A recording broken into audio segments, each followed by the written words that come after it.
برادر، خب یک سوال دیگر همین که سال گذشته همین در روسیه فرض کردیم این چی گویم 100 روبلی بود همین فیتی روزه فرض کردیم و یک 100 روبلی ما میتونیم همین 100 روبلی فرض کنیم ما در عائله 5 نفر باشیم این 500 روبله تاجیکستان روان کنیم و هماهان در همون تاجیکستان با یگان آدمی چی تیانده چی گویم محتاج. بله محتاج تیان میشود همین.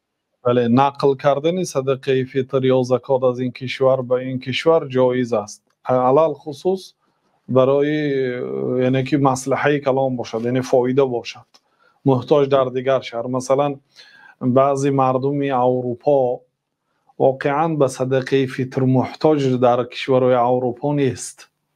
صدقه مسلمان هایی که در این کشورها یا در قطر مثلا یا در بعضی کشورهایی که بای هست مردمش پولدار هست، اینا باید صدقه فطر خود را به دیگر کشورها فرستانند، به کشورهای مسلمان های کمبغل مانند افریقا مثلا اونجایی که احتیاجشان بزرگ است به دیگر جاها فرستانه اجازت است.